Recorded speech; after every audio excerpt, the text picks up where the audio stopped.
In Arabic, the name of Muhammad, Muhammad's got many names, but one of the most important name is Mustafa. Mustafa in Arabic means he who was selected. And the idea is that since the time of Adam, the first human being, God selected from every generation the best of all the descendants of Adam. So there was some kind of natural selection, one generation after the other. Until at the end, he selected the best of the best of the best of the best. And this is the Prophet Muhammad.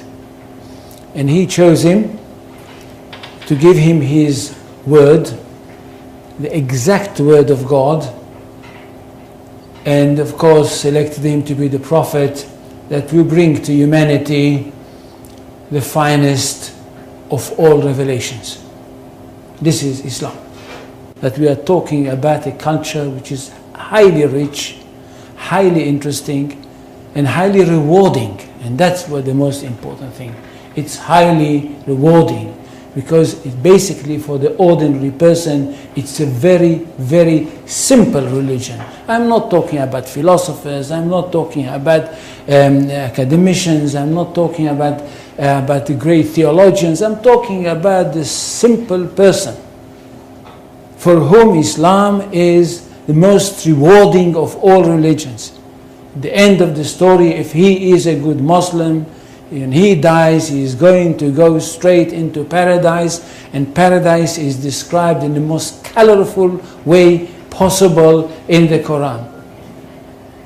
And for this reason, I think we should speak about Islam with great respect.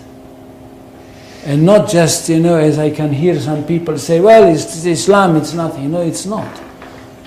And it's not a simple thing that a person like me and others like me in the academy, in fact, dedicated their life for the studying of this culture. Now, Islam is not a religion in the ordinary, simple way of thinking. Islam is a culture which comprises everything. And most of all, it is a culture based on revelation, and it is a culture which is based on a legal system. It is basically a legal system. It is a legal system which comprises everything. It comprises the life of the individual, it comprises the life of the society, it comprises the state. That's one thing. Secondly, it is a world religion. It's not like Judaism, which is not a world religion. It is connected with the chosen people and it's only for them. And it's not connected with the territory of the world, it's connected with one small country.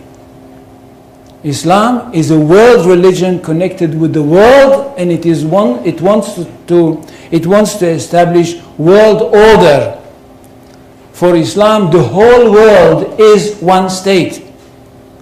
And all the people of the world are those people who live in this one state. Now when Muhammad came with this idea, the words came from God to him.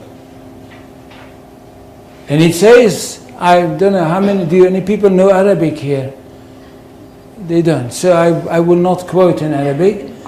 In Surah 61, verses 11-13, we hear that God sent Muhammad with the true religion, with the right message, with the right path, in order that it should overcome all the other religions.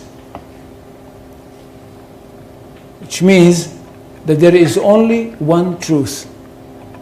Jews and Christians, which are called the people of the book, had once their own truth, but they were not a very good custodians, and they falsified their books.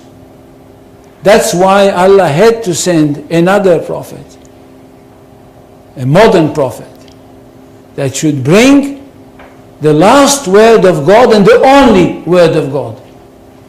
to humanity. This is the Quran. Nothing can be superior to it.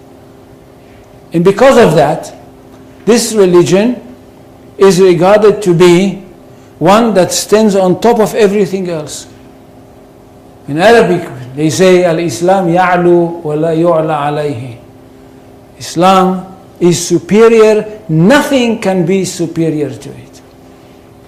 Which means we are talking about not only the final word of God, not only about the finest word of God, but the truest of all revelations. Now what does the community have to do? The community of the believers, those people that were lucky enough to have their hearts open and to have accepted the call of the Prophet Muhammad. What do they have to do? They have a mission in this world, to bring the word of God to the whole universe, or if you want, to the whole of this planet.